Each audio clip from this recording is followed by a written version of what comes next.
All right, we're back broadcasting live at the Toms River Auto Group studio right here in Northfield. It's the Locker Room with Billy Schweim.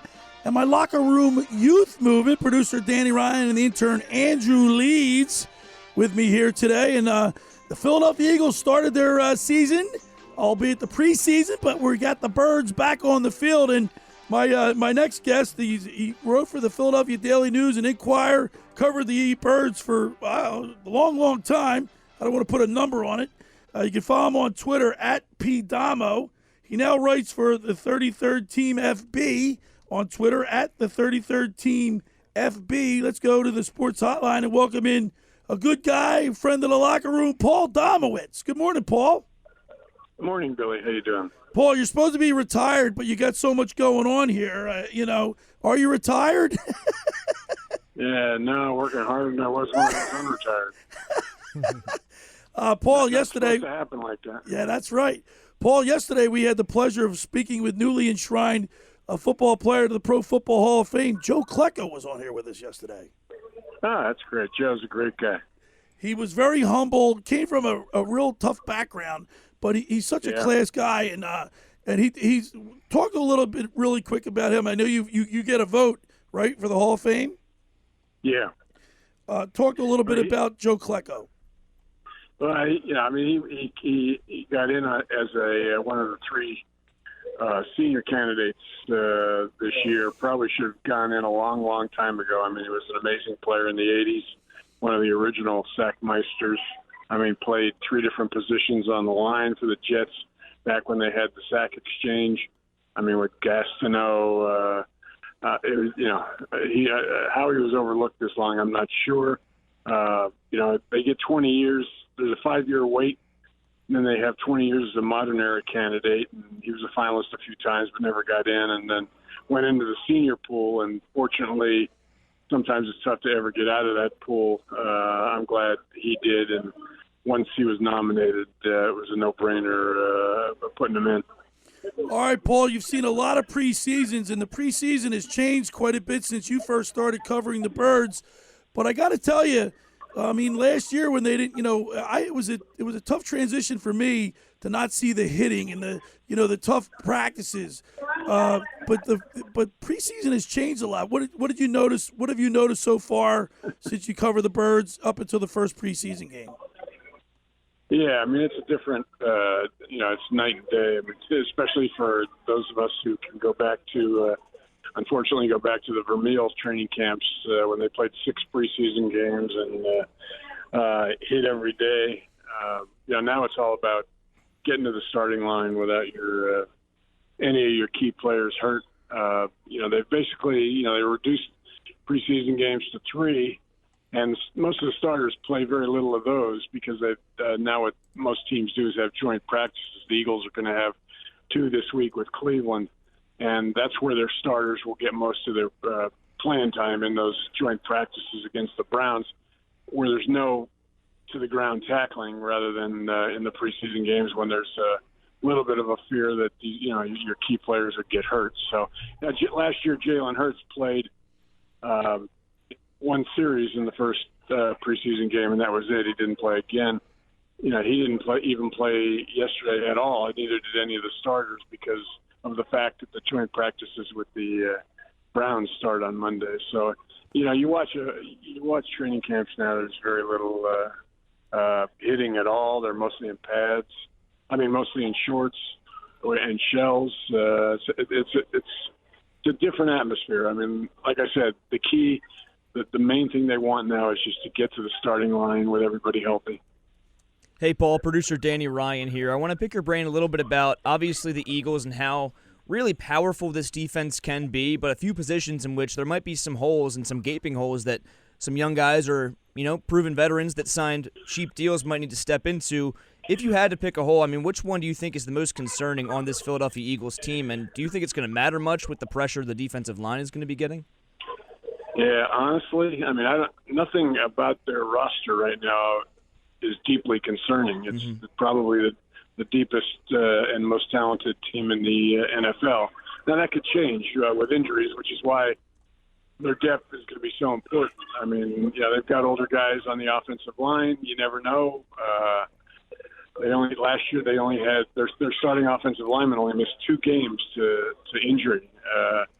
That's not always the case. Seldom happens 2 years in a row. So you need depth there, and they've got it. I mean, they drafted Tyler Steen. They've got some other guys already on their roster. Jack Driscoll. Cam Jurgens is replacing Isaac Seumalo at right guard. So there's no concerns there. I mean, I guess the biggest concerns would be on defense at safety and linebacker, but watching that rookie safety last night, I mean, the guy is just a missile. I mean, he was hitting people. It was really impressive. The linebackers, they added a few veterans this week to address the depth issues. So they're in pretty good shape right now, honestly. If they don't get any major injuries between now and September 10th, they're going to go into the season looking in pretty good shape. Hey, good morning, Paul. This is the intern, Andrew Leeds. And I just wanted to ask, we all saw yesterday's game, and we kind of touched on how the preseason has become more of like a test for the guys who are on the fringes of making the roster, more so than getting the veterans ready for the season like it used to be. And I was just curious, out of everyone who played yesterday, was there anybody who stuck out to you in their performance that you think really made a name for themselves?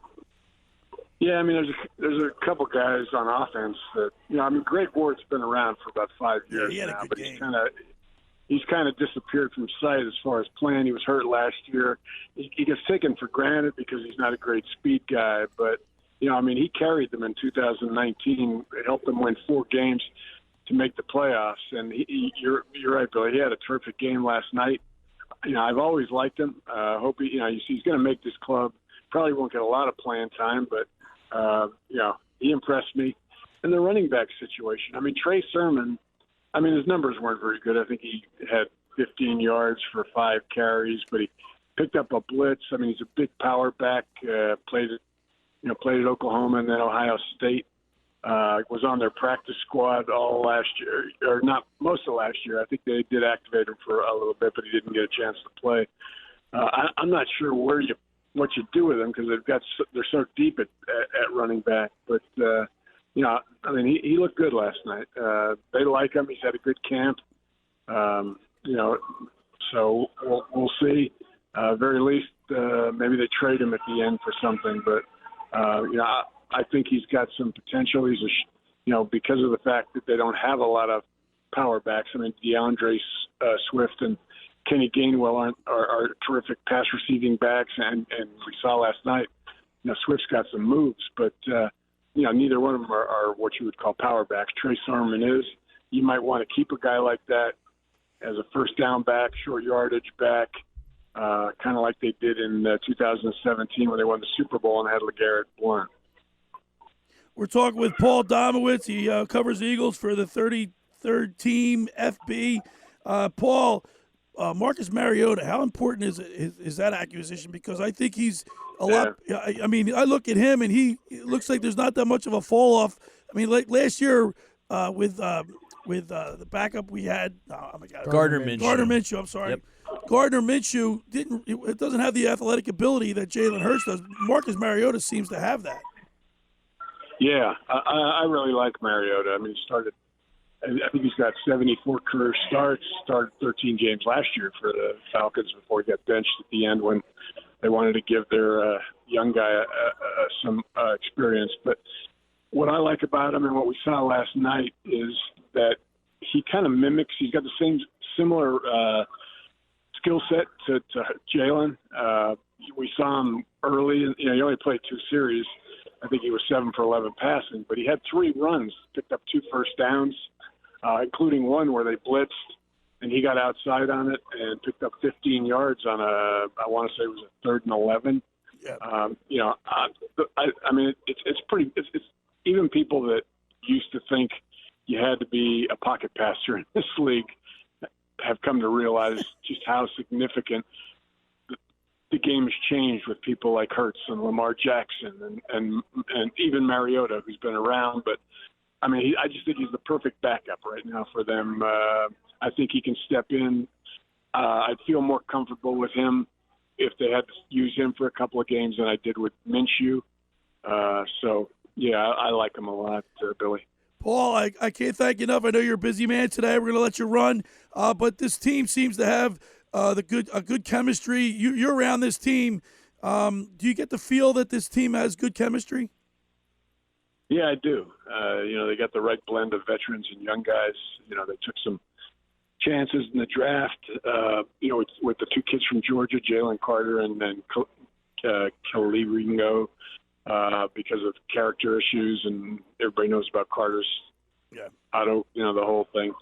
But they've got, they drafted him, because they felt that they're not necessarily bad guys, but more importantly, they feel they got guys in the locker room that veteran guys that can handle them, that can teach them the right way to be in life and on the field and in the locker room. So, they got.